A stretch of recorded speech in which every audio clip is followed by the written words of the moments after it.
So hello everyone, आज इस video में हम लोग बात करेंगे बायो फिजिक्स एंड केमिस्ट्री के वो सोर्सेज की जिनको यूज करके आप अपनी प्रिपरेशन को एक लेवल ऊपर ले जा सकते हैं। So without further adieu I will start with the video.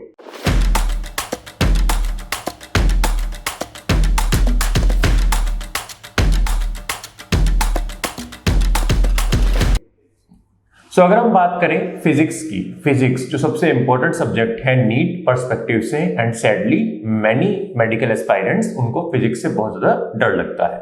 तो अगर हम फिजिक्स की बात करें, थ्योरी के लिए मेक श्योर आप एनसीईआरटी स्टार्टिंग से नहीं पढ़ रहे हैं।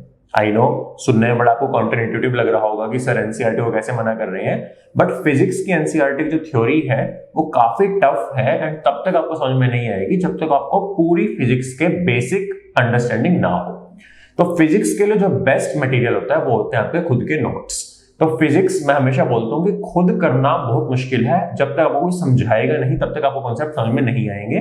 तो अगर आप किसी भी टीचर की क्लासेस लगा रहे हैं, किसी भी अच्छे टीचर की, तो वो जो नोट्स बनवाते हैं वो आपका प्राइमरी आपका सोर्स होना चाहिए थ्योरी पढ़ने के लिए।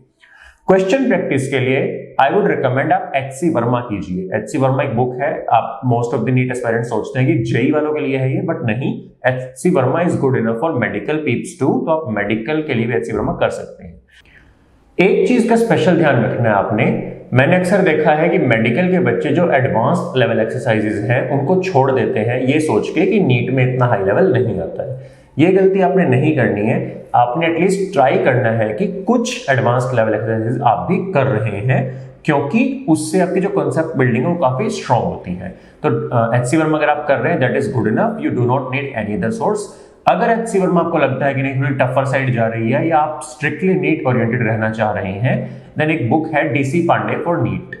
ये बुक पर्सनली मैंने यूज की थी अपनी प्रिपरेशन जर्नी में एंड ये काफी अच्छी बुक है, आप इसको यूज कर सकते हैं।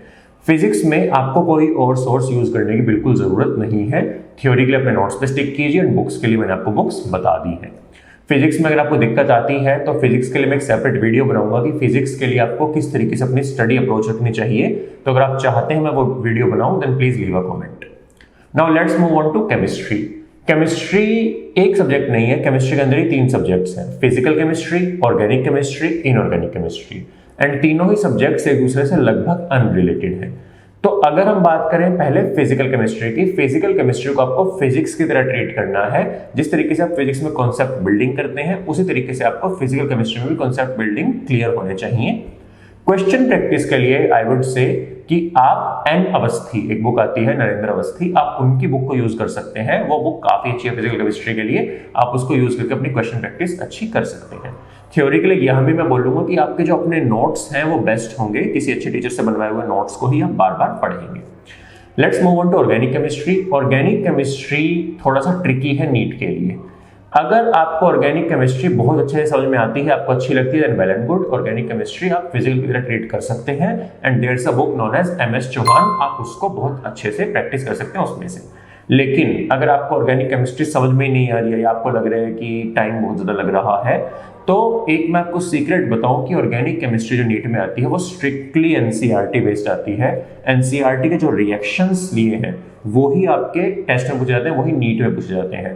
तो अगर आप थोड़ा सा स्मार्टली पढ़ना चाह रहे हैं तो लास्ट 2-3 साल के पेपर एनालाइज कीजिए, आपको पता चल जाएगा कि क्वेश्चंस कहां से पूछे जा रहे हैं एनसीईआरटी में से, एंड आप एनसीईआरटी को ही बार बार पढ़ते रहिए। ये पर्सनली मैंने किया था क्योंकि मुझे ऑर्गेनिक केमिस्ट्री उतनी समझ में नहीं आती थी, then I stick to NCERT and उससे ही मेरी प्रिपरेशन बहुत अच्छी हो गई थी।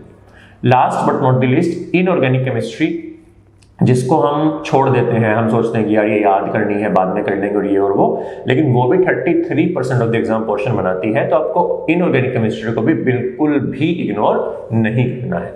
इनऑर्गेनिक केमिस्ट्री के लिए मैं स्ट्रिक्टली बोलूंगा स्टिक टू एनसीईआरटी। एनसीईआरटी को आप जैसे बायो के एनसीईआरटी को बार बार पढ़ते हैं, रटते हैं, सिमिलरली आपको इनऑर्गेनिक केमिस्ट्री की एनसीईआरटी को बार बार याद करना है, specially hydrogen, S block and P block. ये चैप्टर्स आपको बार बार याद होने चाहिए। इफ अगेन अगर आप एक क्वेश्चन के लिए बुक पूछना ही चाह रहे हैं देन आई वुड से कि आप वीके जायसवाल, इनकी बुक आती है इनऑर्गेनिक केमिस्ट्री की, ये बुक आप यूज कर सकते हैं। इसमें जो क्वेश्चन लेवल है वो काफी अच्छा है नीट के लिए। लास्ट हमारा अपना सब्जेक्ट बायोलॉजी। बायोलॉजी के लिए मैं बोलता हूँ थ्योरी के लिए आपको एनसीईआरटी के अलावा कहीं नहीं जाना है। NCERT is your primary book, NCERT से ही अपनी थ्योरी पढ़नी है, ना कोई और बुक पढ़नी है। एंड जो बाकी कुछ कोचिंग्स के नोट्स मिलेंगे आपको या मॉड्यूल्स मिलेंगे, आपको बिल्कुल भी टच नहीं करनी है। आपको एनसीईआरटी पे ही स्टिक रहना है। आपके अपने बनाए हुए जो नोट्स हैं आप उनको पढ़ सकते हैं, लेकिन किसी और मटेरियल से आप थ्योरी बिल्कुल भी नहीं करेंगे, और बहुत ही ज्यादा काउंटर इंट्यूटिव होता है। आप बिल्कुल भी ये गलती नहीं करेंगे। एमसीक्यू प्रैक्टिस के लिए मैं बोलूंगा, एमसीक्यू प्रैक्टिस की 2 ही बुक्स हैं इस टाइम मार्केट में जो अच्छी हैं, जो एनसीईआरटी बेस्ड हैं। इधर आप कर सकते हैं MTG, NCERT at your finger tips, या आप कर सकते हैं डॉक्टर अली। पर्सनली मैंने एमटीजी की थी अपने टाइम पे, लेकिन डॉक्टर अली बहुत लोग करते थे। आज मैं अपने स्टूडेंट्स को डॉक्टर अली करना ही रिकमेंड करता हूं, क्योंकि डॉक्टर अली में जो नंबर ऑफ क्वेश्चंस है वो काफी ज्यादा है, तो वो एमटीजी के क्वेश्चंस को भी कवर कर लेते हैं। उसके अबव भी वो बहुत सारे क्वेश्चंस लेके आते हैं। यस, डॉक्टर अली की लेटेस्ट एडिशंस में भी काफी सारे क्वेश्चंस के आंसर गलत दिए हुए हैं, तो आपको उनसे घबराना नहीं है। एंड कुछ क्वेश्चंस काफी एनसीईआरटी से बाहर हैं, उनको आप लीव कर सकते हैं, उनको आप छोड़ सकते हैं। बट एनसीईआरटी प्रैक्टिस के लिए doctor Ali as of now is the best book. इसके अलावा एक कॉमन चीज फिजिक्स, केमिस्ट्री एंड बायो के लिए जो आपने सबके लिए करनी है वो है NCERT exemplar. NCERT exemplar usually हम मिस कर देते हैं, एंड वो हमारी बहुत बड़ी गलती होती है, क्योंकि एनसीईआरटी एग्जाम्पलर से as it is direct questions हमारे नीट में पूछे गए हैं। एक एग्जांपल देता हूं एक ऐसे क्वेश्चन का जो एनसीईआरटी टेक्स्ट बुक में कहीं नहीं है, बट एग्जाम्पलर में 2 जगह दिया हुआ है। तो अगर आप बायो के स्टूडेंट हैं तो आपने बायोटेक्नोलॉजी पढ़ा होगा। बायोटेक्नोलॉजी का जो सेकंड चैप्टर है, बायोटेक्नोलॉजी एंड इट्स एप्लीकेशंस, उसमें आपने ध्यान दिया होगा एक डिजीज के बारे में बात होती है जिसमें एडीए डेफिशिएंसी लिखी हुई है ना, कि एडिनोसिन डीएमिनेज डेफिशिएंसी की वजह से क्या क्या होता है। लेकिन उस डिजीज का नाम क्या है वो एनसीईआरटी टेक्स्ट बुक में कहीं नहीं लिखा हुआ है, लेकिन एग्जाम्पलर में 2 जगह उसका नाम लिखा हुआ है, SCID, सीवियर कंबाइंड इम्यूनोडेफिशिएंसी। तो ऐसी इंफॉर्मेशन एनसीईआरटी एग्जाम्पलर में बहुत सारे चैप्टर्स में दी हुई है, इसलिए आपको एग्जाम्पलर करनी ही करनी है।